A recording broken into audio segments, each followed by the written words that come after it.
예수님께서 가신 길, 예수님께서 가신 길. 오늘 이런 제목으로 본문 말씀을 근거로 해서 하나님의 은혜를 나누고 싶습니다. 오늘도 말씀을 듣다가 깨닫는 은혜가 있기를 바라고, 깨닫는 말씀을 붙들고 한 주간 사시다가 정말 말씀의 능력, 말씀의 축복, 말씀의 그 놀라운 생명력을 경험할 수 있는 저와 여러분 될 수 있기를 주의 이름으로 축복합니다. 자,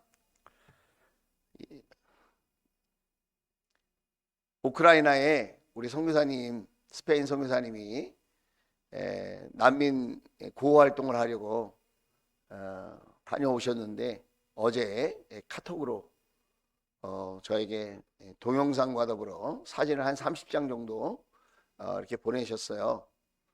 여러분과 잠깐 나눌 수 있었으면 좋겠는데 준비가 됐나요? 네, 자, 국경 지역의 안전 지역입니다. 이렇게 고향 땅을, 조국을 뒤로 하고 피난길에 오른 사람들을 저렇게 구호 활동을 하는 겁니다. 자, 그 다음 사진. 네, 이렇게 상담도 하고 기도도 해주시고, 기차로 이동하는 사람들, 또 고속버스 같은 걸 또 이동하는 분들을 저렇게 안내를 해주고, 또 이렇게 신앙적으로 권면을 하는 그런 일들을 합니다. 수용소 이렇게 생겼습니다. 더 어려운 것도 많을 텐데 하여튼 좋은 사진만 골라서 보내신 것 같아요. 그래서 이렇게 이제 의복과 식료품 이런 것들을 받으려고 이렇게 줄을 서 있는 그런 장면인 것 같습니다. 영상도 있고 여러 가지 사진이 있는데 우리 방송팀에서 제일 이렇게 보기에 좋은 것을 고른 것 같습니다. 우리 하나님께서 우리 주원교회를 통해서 우크라이나 난민을 섬길 수 있도록 그렇게 기회를 주시고 은혜를 주셨는데, 지난주 현재 200만 원을 넘었습니다. 그리고 남은 넘치는 금액은 강원도 산불 때문에 어려움을 겪고 있는 우리 나라의 이웃들을 위해서 남은 금액도 전액 사용하도록 그렇게 하겠습니다. 이 일에 후원하여 주시고 또 기쁨으로 동참해 주신 목장들과 우리 성도님들께 감사를 드립니다. 우리 서로 수고했다고, 잘했다고 우리 격려의 박수 한번 합시다.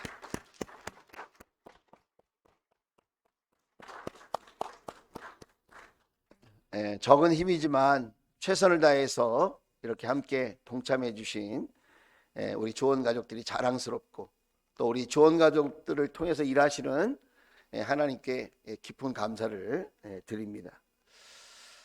자, 이제 오늘 말씀으로 되돌아가서, 예수님은 이 땅에 살려고 오신 것이 아니라 죽으려고 오셨습니다. 6월절 어린 양으로 우리 예수님이 그 피를 흘려주시고, 또 모든 인류를 죄악에서 구원해 주시려고 그렇게 홀로 희생의 제물이 되어 주신 것을 우리가 알고 있습니다. 6월절이라고 하는 것은 애굽 땅의 노예로 이스라엘 백성들이 사로잡혀 있을 때에 그들의 탄식과 기도를 들으시고 하나님께서 모세를 보내셔서 이제 구원해 주시는 그 여정을, 그 과정을 말씀하고 있는데, 그 10번째 재앙이 죽음의 재앙이지 않습니까? 각 가정의, 각 집안의 첫것 장자들을 죽음으로 심판하시는 그 무시무시한 죽음의 재앙. 애굽 땅에 있는 누구라도 그것이 유대인이든 애굽 사람이든 가리지 않고 하나님이 말씀하신 대로 어린 양의 피를 잡아서 문 임방과 문 인설주에 바르지 않으면 죽음의 사자가 덮쳐서 죽음의 재앙을 만나게 되는 거죠. 그런데 하나님의 말씀을 모세를 통하여 듣고 그 피를 문 임방과 문설주에 바른 가정들마다, 순종한 가정들마다, 그 하나님의 말씀을 믿고 실천한 가정들마다 죽음의 재앙이 넘어간 줄로 믿습니다. 그게 6월이에요. 넘어가는 거. 패스오버, 지나갔다. 예. 그런데 예수님은 제2의 유월절 어린 양으로 이 땅에 오셨다는 거예요. 애굽의 노예로 우리가 사로잡혀 있지는 않지만 죄악의 노예로 우리가 사로잡혀서 우리는 느끼든지 못 느끼든지 그 죄에 사로잡혀서 죄의 노예 생활을 우리가 하고 있는 거다. 그래서 이 땅만 바라보고 세상 것이 전부 있냐?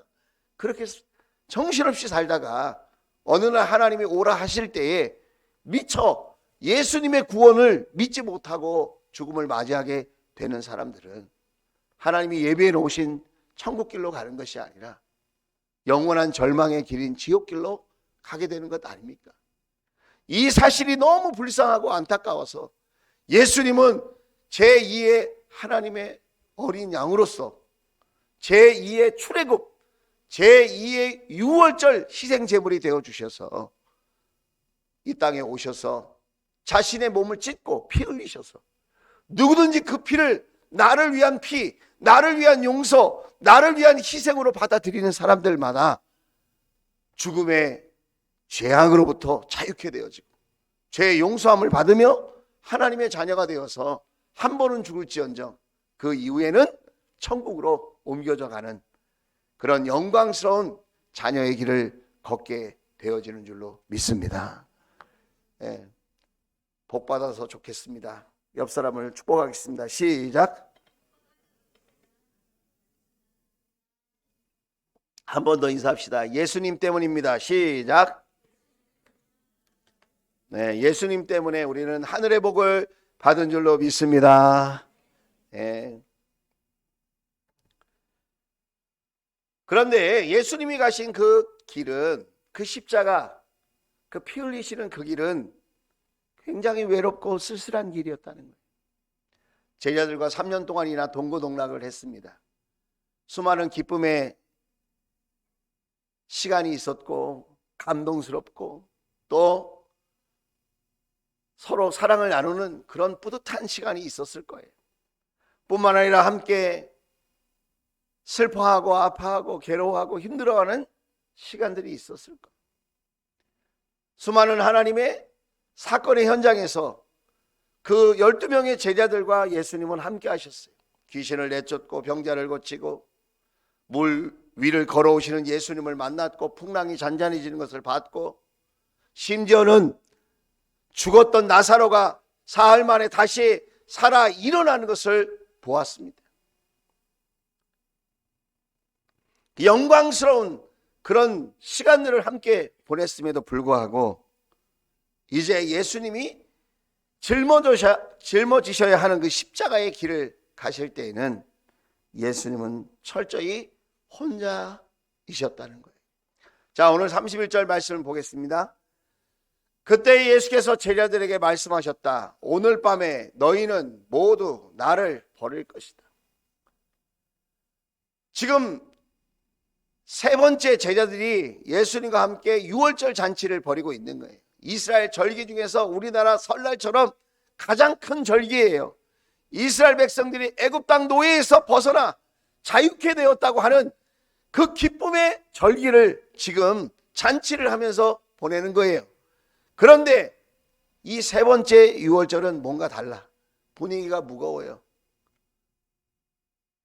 그런데 그때 아니나 다를까 예수님이 말씀하시는 거예요. 오늘 밤에 너희는 모두 나를 버릴 것이다. 예수님 왜 이런 말씀을 하십니까? 갑자기 그런 생각이 들어서? 갑자기 그런 마음에 심정의 변화가 있어서 이런 이야기를 하는 겁니까? 아니에요.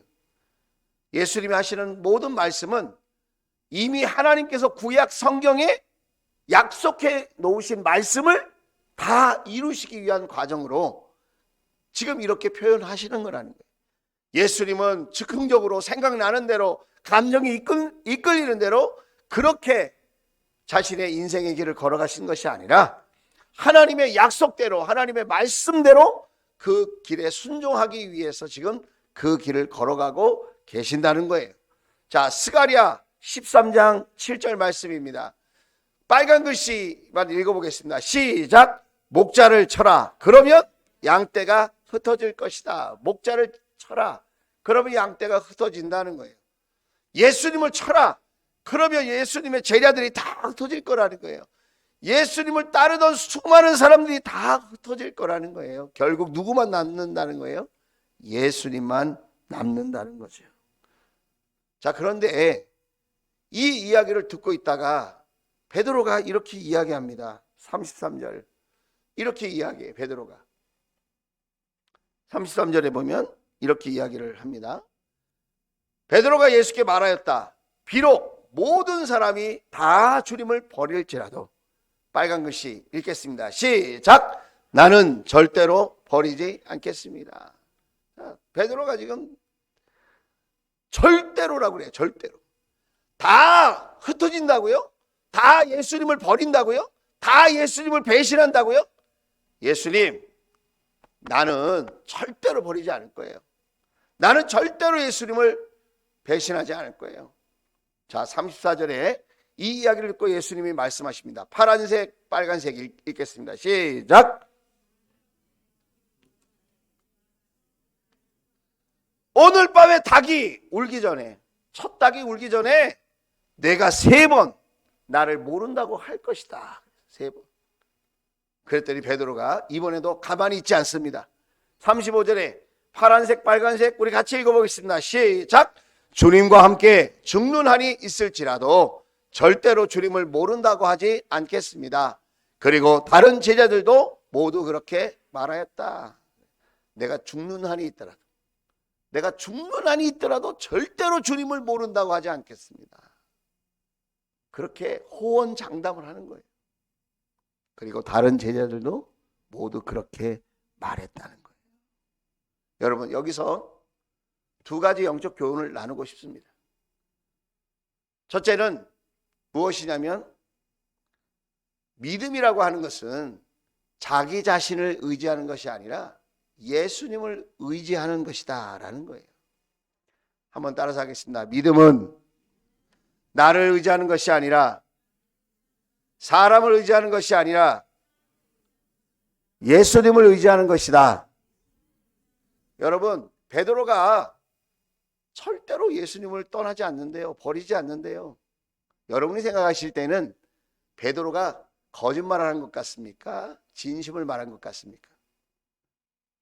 우리 오민석 목사님, 베드로가 진심으로 말했을까요? 아니면 그 당시 분위기 때문에 거짓말로 큰 소리를 치는 걸까요? 예?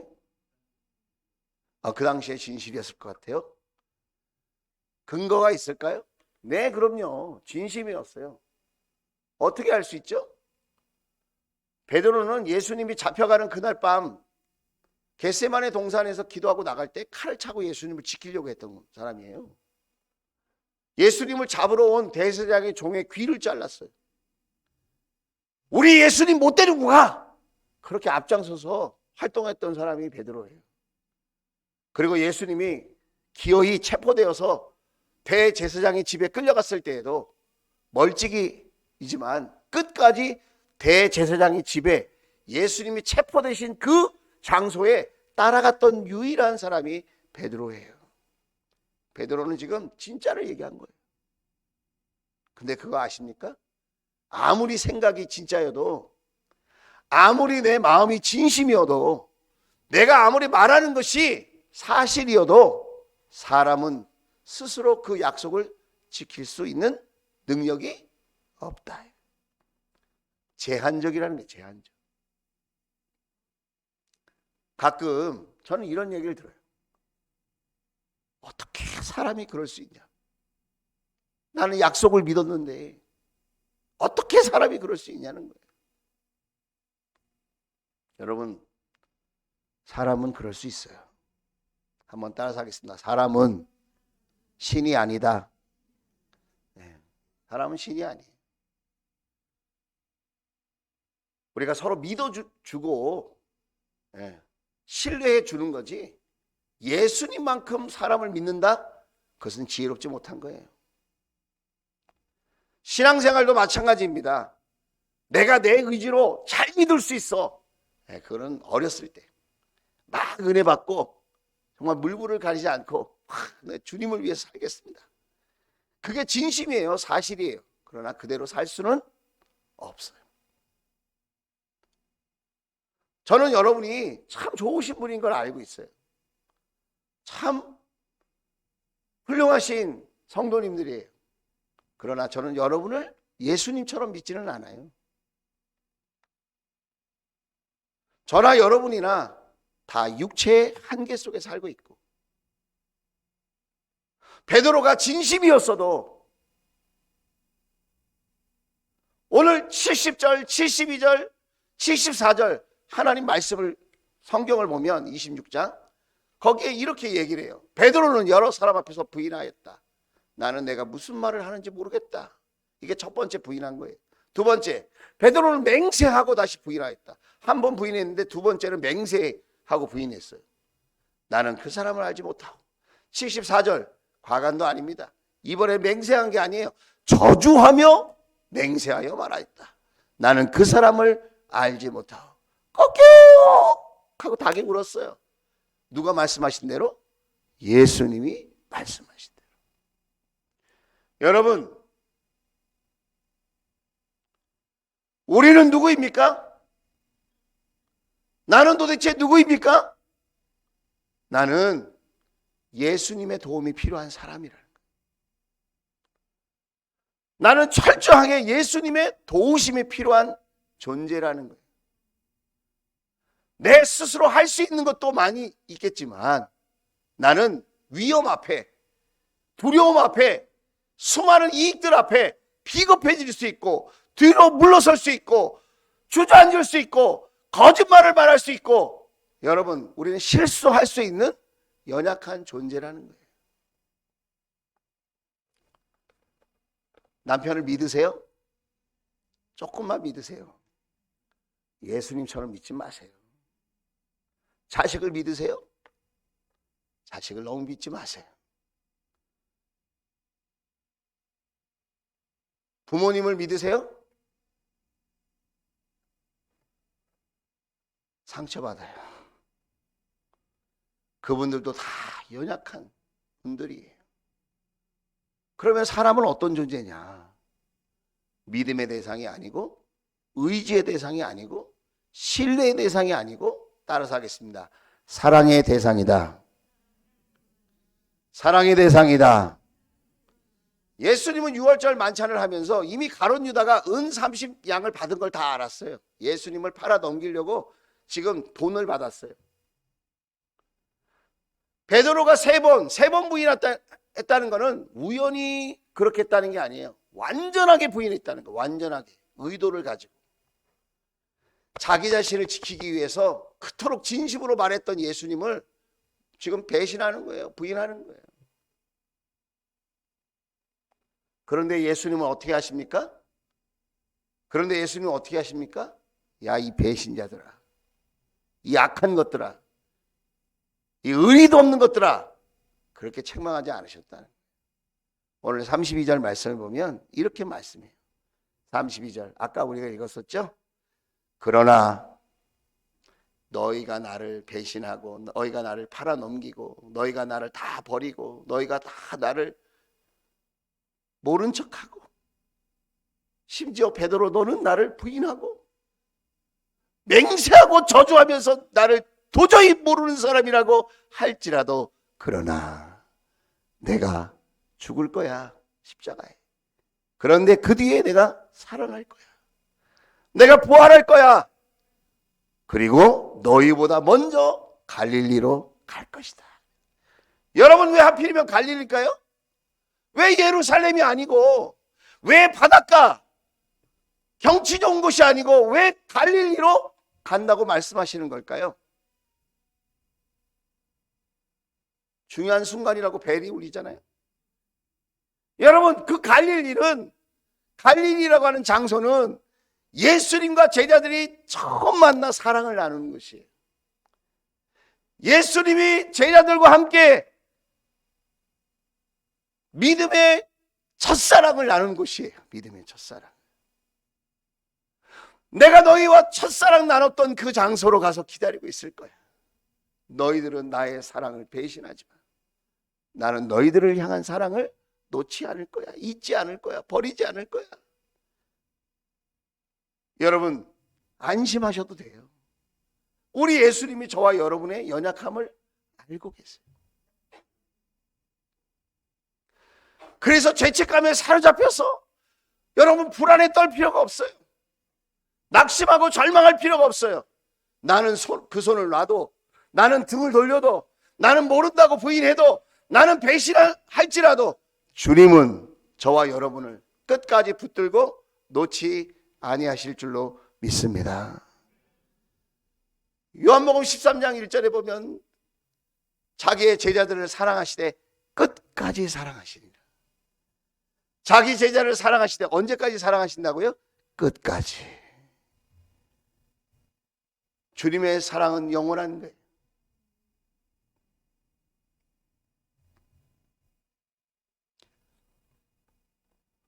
그래서 주님은 그 베드로를, 그 제자들을 그렇게 약속하신 대로 사랑하셨다는 거예요. 우리도 서로를 보면서 실망을 느낄 때가 많을 거예요. 여러분, 목자 목녀님은 예수님이 아니에요. 임구남 목사도 예수가 아니에요.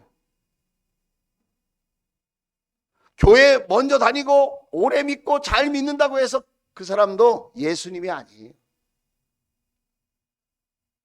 좋았던 기억, 아름다웠던 기억만 가슴에 담으시고 실망스럽고 상처가 되는 부분이 있다면 불쌍히 여기고 기도해 줄 수 있기를 주의 이름으로 축복합니다. 그분은 내가 사랑해야 할 대상이지 내가 신뢰하고 예수님처럼 기대할 대상이 아니라는 거예요. 가끔 저에게 찾아오셔서 이런 말씀을 하십니다.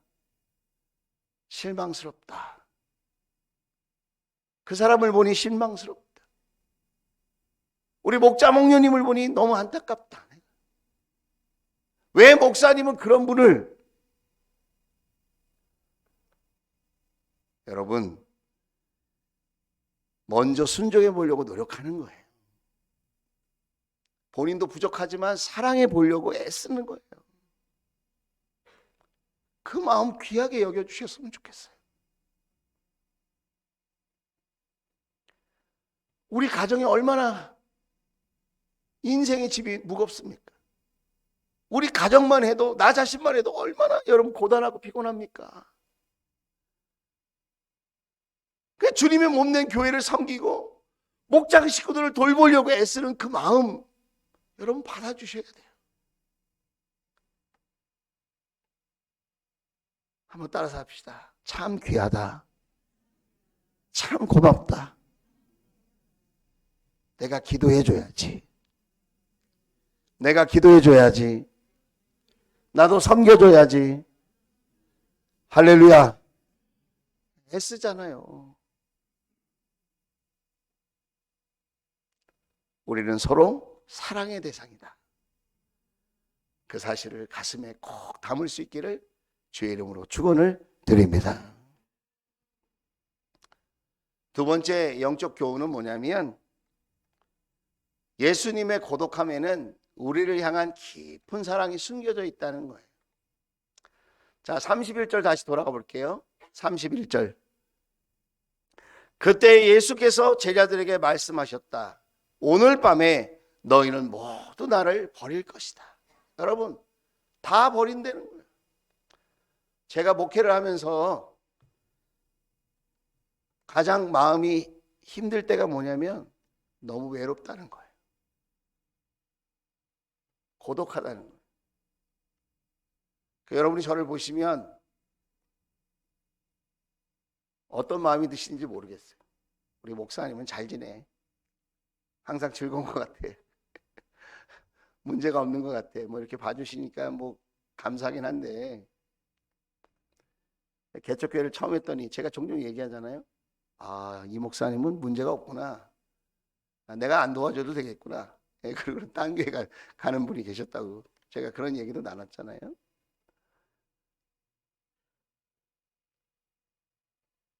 제 속마음에는 깊은 외로움이 있는 것 같아요. 그 외로움이 싫어요. 그래서 저는 누구라도 같이 있는 걸 좋아해요. 혼자 밥 먹는 건 너무 싫어, 저는. 누가 밥 먹자고 그러면 고맙더라고요. 그래서 예. 헤어지는 게 싫어요. 예. 그런 말을 들으면 막 며칠 동안 잠이 안 오고 입술이 막 터지고 예. 눈에 핏줄이 터지고 막 이래요. 저 같은 작은 사랑을 나누는 사람도 그런 마음에 어려움이 있고 힘듦이 있는데 우리 예수님은 얼마나 힘드셨을까? 3년 동안 동고동락했다고 그러잖아요. 시간은 3년밖에 안 됐지만 그 교제의 밀도 있잖아요. 밀도. 그 교제의 밀도를 보면 제가 여러분과 사랑의 교제를 나누는 것과 비교할 수 없을 정도로 예수님 얼마나 많은 사랑과 얼마나 많은 관심과 얼마나 많은 수고와 얼마나 많은 이해를 나누고 함께 돌보고 그들을 향해 기대하고 하셨을까? 그런데 십자가를 앞에 두고 마지막 밤날 그 밤에 이렇게 얘기하는 예수님의 심정, 너희는 모두 나를 버릴 것이다. 아무도 이 십자가의 길에 같이 갈 수 없다는 거예요. 이 십자가, 이 고난의 길에 아무도 동행할 수 없다. 이 길은 나 혼자 고독하게 가야 할 길이야. 이 길은 나 혼자 외롭게 가야 할 길이야.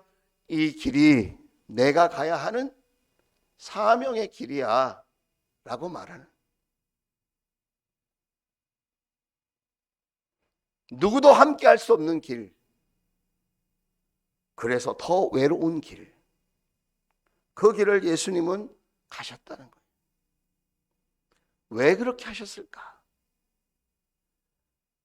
세상의 모든 사람들을 향한 그 죄의 문제를 해결할 사람이 예수님 당신 혼자 밖에는 없다는 것을 아셨다는 거예요.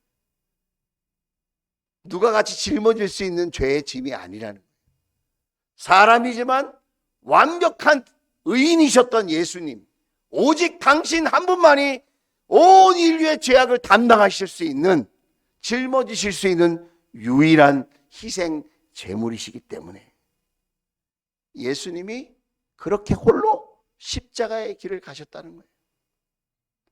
뿐만 아니라 예수님이 그렇게 외롭고 고독하게 가셨던 이유는 이 땅에 살면서 결국 혼자 태어나서 혼자 살다가 혼자 이 세상의 삶을 마감할 수밖에 없는 인생들을 향한 하나님의 공감하심. 여러분, 우리가 같이 어울려서 살잖아요. 가족도 있고 배우자도 있고 친구도 있고 동료도 있고 성도들도 있고 목장도 있고 교회도 있고 공동체가 있어요. 나라와 민족도 있고. 그런데 어느 철학자가 말했던 것처럼 인생은 혼자 와서 혼자 살다가 결국 혼자 가는 것이 아닌가. 살면서 하나님이 너무 외롭고 쓸쓸할까 봐 위로의 사람들, 격려의 사람들, 주변에 가족이라고 하는 분들을 붙여주셨지만 결국 인생은 외로운 고독의 길이 아닌가. 저도 가만히 생각해 보면 아파서 병원 갈 때 몸이 너무너무 안 좋아서 수술을 받을 때 결국 혼자 수술대에 누워 있는 거더라고요. 여러분 장례식 가보셨죠? 결국 혼자 죽음의 길로 가는 거예요. 같이 갈 수 있는 게 아니에요. 같이 가서도 같이 가줄 수도 없는 인생의 길이, 그것이 우리의 삶의 모습이라. 그 혼자의 길, 그 고독한 길, 그 외로운 길, 아무도 도와줄 수 없는 그 길, 누가 공감하고 누가 위로해주고 누가 함께 해줄 수 있는가? 먼저 고독한 길, 외로운 길을 가셨던 예수님, 그분만이 저와 여러분의 외로움의 깊이를 알고 고독함의 그 마음을 헤아릴 수 있는 유일한 분이시다. 혹시 여러분 가운데 난 참 요즘 외로워. 나는 의지할 곳이 없어. 내 마음을 알아주는 사람이 없어. 나는 철저히 혼자인 것 같다. 그런 생각이 드신 분이 계시다면 십자가의 길을 걸어가시오. 누구보다도 외롭고 누구보다도 고독하셨던 예수님, 사랑하던 제자를 다 떠나보내고 홀로 죽음의 길을 향하여 걸어가셨던 그 예수님을 여러분 바라볼 수 있게 되기를 주의 이름으로 축원을 드립니다. 사순절 그 십자가의 길을 외롭게 걸어가신 주님을 바라보는 시간이에요, 여러분. 그림을 한번 보여주세요. 예수님 십자가에 가시기 위하여 저렇게 홀로 십자가를 지시고 십자가에 지금 달리시려고 걸어가고 계시는 그 기간이 사순절 기간이라는 거예요. 여러분에게 책 한 권을 소개하고 싶습니다. 슬로우 영성이라고 하는 책이에요. 아주 좋은 책이에요. 기회가 되면 새벽절 기도회 때 새벽마다 이 책을 소개하면서 말씀의 은혜를 나누고 싶은 그런 감동이 있는 책입니다. 그 책에 보면 이렇게 기록되어 있습니다. 수많은 사람들이 수많은 시간을 엉뚱한 데 낭비하고 있다. 시간을 사용하는 것이 곧 자신의 삶을 사용하는 것인데, 시간을 사용하는 것이 뭐라고요? 자신의 삶을 사용하는 것인데 그 시간을 불필요한 일로 보낼 때가 참 많다. 21세기에 사는 남성들은 말이죠, 게임을 하느냐고 평생 10만 시간을 사용한대요.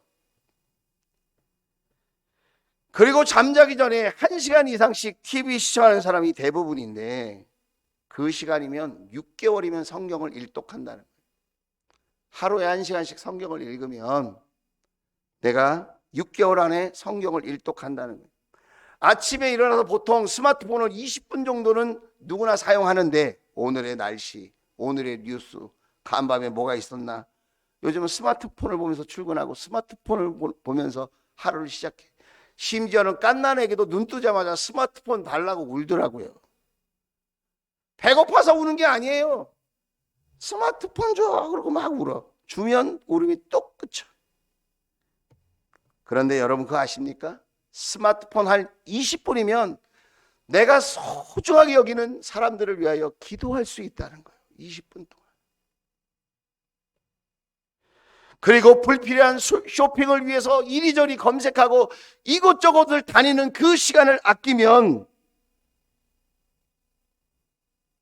자기 자신의 몸을 더 편안하게 휴식할 수 있도록 돌볼 수 있다는 거예요. 자기의 몸을. 그렇게 돌보지 않으면서 맨날 피곤하다고 그러고 바쁘다고 그러고, 바쁘고 피곤한 게 무슨 훈장인 것 같아요. 맨날 바쁘고 맨날 뭐 약속 있고 맨날 뭐 어렵대. 바쁨과 소음, 쓸데없는 것에 휩쓸리지 아니하는 방법, 그것은 먼저 주님께 집중하는 거예요. 먼저 주님께 시간을 내어놓는 거예요. 먼저 말씀을 보는 겁니다. 먼저 기도하는 겁니다. 그리고 다른 시간들을 조정하는 거예요. 그렇게 하면 나의 가족을, 나의 공동체를 더 귀하게 아름답게 가꿀 수 있다는 거예요. 어떤 분이 이 슬로우 영성이라는 책을 읽고 자기 핸드폰을 안식날을 정했대. 오늘은 오는 전화만 받고 내가 이걸로 불필요하게 전화를 하거나 불필요하게 검색을 하거나 하지 않겠다. 핸드폰 안식일. 그랬더니 그렇게 머리가 맑고 잠이 잘 오고 마음의 평안함이 있을 수 없다는 거예요.